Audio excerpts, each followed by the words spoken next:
Israel Iran யுத்த நெருக்கடி ஆரம்பமாகி இன்றோடு 12 நாட்கள் கடந்திருக்கின்றன.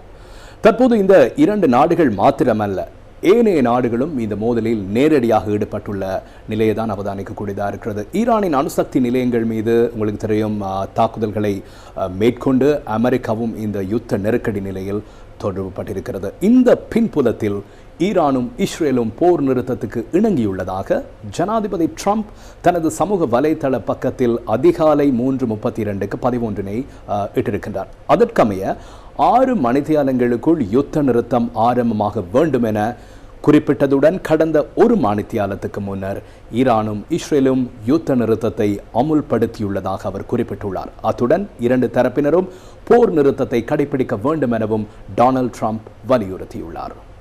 ஈரான் இஸ்ரேல் முழுமையான யுத்த நிறுத்தத்திற்கு இணங்கியுள்ளதாக அமெரிக்க ஜனாதிபதி டொனால்ட் ட்ரம்ப் குறிப்பிட்டுள்ளார். தனது சமூக வலைத்தளம் ஊடாகவே அவர் இதனை தெரிவித்துள்ளார். போர் நிறுத்தம் கட்டம் கட்டமாக செயற்படுத்தப்படும் என அமெரிக்க ஜனாதிபதி தனது சமூக வலைத்தள பதிவொன்றில் குறிப்பிட்டுள்ளார். குறித்த பதிவின் முதல் வரியில் அனைவருக்கும் வாழ்த்து தெரிவிப்பதாகவும் அவர் கூறியுள்ளார். இந்த பதிவு இடப்பட்டு சுமார் 6 மணித்தியாலங்களுக்குள் ஈரானுக்கும் இஸ்ரேலுக்கும் இடையிலான மோதல் நிறுத்தப்பட வேண்டும் என அவர் குறிப்பிட்டுள்ளார். இந்த ஒவ்வொரு போர் நிறுத்த காலத்திலும் இரு நாடுகளும் ஒருவரை ஒருவர் அமைதியாகவும் மரியாதையுடனும் நடத்த வேண்டும் என அமெரிக்க ஜனாதிபதி கூறியுள்ளார். அத்துடன் ஈரானையும் இஸ்ரேலையும் தாம் வாழ்த்துவதாகவும் இது 12 நாள் போர் என அழைக்கப்படும் எனவும் அமெரிக்க ஜனாதிபதி குறிப்பிட்டுள்ளார். போரை முடிவுக்கு கொண்டுவர இஸ்ரேல் மற்றும் ஈரானுக்கு சகிப்புத்தன்மை, தைரியம் என்பவற்றுக்கு வாழ்த்து தெரிவிப்பதாகவும் அமெரிக்க ஜனாதிபதி டொனால்ட் ட்ரம்ப் கூறினார். இந்த போர் பல ஆண்டுகளாக நீடித்திருந்தால் முழு மத்திய கிழக்கும் அழிக்கப்பட்டிருக்கலாம் என சுட்டிக்காட்டிய அமெரிக்க ஜனாதிபதி அவ்வாறு நடக்கவில்லை என்றும் ஒருபோதும் அது நடக்காது எனவும் கூறியுள்ளார். இஸ்ரேல், ஈரான், மத்திய கிழக்கு, அமெரிக்கா மற்றும் முழு உலகத்தையும் கடவுள் ஆசீர்வதிப்பார் என கூறி அமெரிக்க ஜனாதிபதி டொனால்ட் ட்ரம்ப் தனது சமூக வலைதள பதிவை நிறைவு செய்துள்ளார். இதனிடையே கட்டார் பிரதமர் ஷேக் முகமது பின் அப்துல் ரஹ்மான் அல் தானி ஈரானிய அதிகாரிகளுடன் தொலைபேசி கலந்துரையாடலில் ஈடுபட்டதாக சர்வதேச ஊடகங்கள் தெரிவிக்கின்றன. போர் நிறுத்தத்துக்கான இணக்கப்பாட்டினை ஈரான் உறுதிப்படுத்தியதாக அவர் தெரிவித்துள்ளார். இஸ்ரேல் போர் நிறுத்தத்துக்கு இணக்கப்பாடு தெரிவித்துள்ளதாக ட்ரம்ப் தெரிவித்ததை தொடர்ந்து அவர் ஈரான் அதிகாரிகளுடன் தொலைபேசி கலந்துரையாடலில் ஈடுபட்டிருந்தார். போர் நிறுத்தம் தொடர்பில் ஈரானின் பதில். ட்ரம்பின் போர் நிறுத்த அறிவிப்புக்கு பின்னர் ஈரான் வெளிவிவகார அமைச்சர் அப்பாஸ் அரக்சி போர் நிறுத்தம் தொடர்பில் எவ்வித இணக்கப்பாடும் இடம்பெறவில்லை என கூறியுள்ளார். தனது எக்ஸ் கணக்கில் 11 அவர் இதனை தெரிவித்துள்ளார். 2 நாடுகளுக்கும் இடையே தற்போது எவ்வித போர் நிறுத்தமோ இராணுவ நடவடிக்கைகளை நிறுத்துவது குறித்தோ எவ்வித இணக்கப்பாடும் இல்லை என ஈரானிய வெளிவிவகார அமைச்சர் அப்பாஸ் அரக்சி தெரிவிக்கிறார்.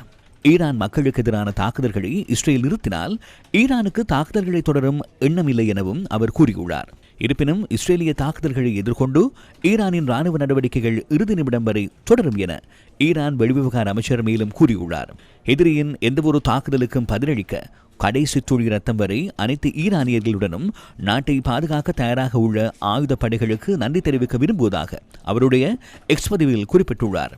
இதனிடையே கட்டாரில் உள்ள அமெரிக்க தளத்தின் மீது வெற்றிகரமான ஈரானிய தாக்குதலுக்கு பின்னர் டொனால்ட் ட்ரம்ப் போர் நிறுத்தத்துக்கு கோரிக்கை விடுத்துள்ளதாக ஈரானின் அரசு தொலைக்காட்சி செய்தி வெளியிட்டுள்ளது. போர் நிறுத்தம் தொடர்பில் இஸ்ரேலின் பதில். அமெரிக்க ஜனாதிபதி ட்ரம்ப் போர் நிறுத்தம் தொடர்பில் கருத்து வெளியிட்டு பல மணித்தியாலங்களின் பின்னரும் இஸ்ரேல் தரப்பினர் இன்னும் அதற்கு பதிலளிக்கவில்லை. இஸ்ரேல் பிரதமர் பெஞ்சமின் நெத்தன்யாஹூ இன்னும் அமைதியாக இருப்பதாக அல் ஜசீரா செய்தி வெளியிட்டுள்ளது. இவ்வாறான சூழ்நிலையில் இஸ்ரேல் பிரதமர் அவசர பாதுகாப்பு அமைச்சரவை கூட்டத்தை இன்று காலை கூட்டியுள்ளார். இஸ்ரேல் பிரதமர் அனைத்து அமைச்சர்களுக்கும் அறிக்கைகளை வெளியிடுவதை தவிர்க்குமாறு கோரிக்கை விடுத்ததாக ஜெருசலேம் போஸ்ட் செய்தி வெளியிட்டுள்ளது. அண்மைய தாக்குதல்கள். 6 மணித்தியால கால அமெரிக்க ஜனாதிபதி ட்ரம்பின் போர் நிறுத்த அறிவிப்பு நிறைவடைவதற்குள் ஈரான் இஸ்ரேல் மீது ஏவுகணை தாக்குதல்களை ஆரம்பித்துள்ளது. 2 மணி நேரத்தில் 5க்கும் மேற்பட்ட ஏவுகணை தாக்குதல்கள் தொடர்பில் இஸ்ரேலுக்கு எச்சரிக்கை விடுக்கப்பட்டதாக சர்வதேச ஊடகங்கள் செய்தி வெளியிட்டுள்ளன. ஈரான் தம் மீது ஏவுகணை தாக்குதல்களை தொடர்ந்து நடத்தி வருவதாக இஸ்ரேல் கூறியுள்ளது. டெல் அலிவ் நகரம் முழுவதும் வெடிச்சத்தங்கள் கேட்டதாக சர்வதேச ஊடகங்கள் செய்தி வெளியிட்டுள்ளன. இந்த தாக்குதல்களில் இஸ்ரேலிய நகரமான பீர்ஷெபாவில் 4 பேர் கொல்லப்பட்டுள்ளனர்.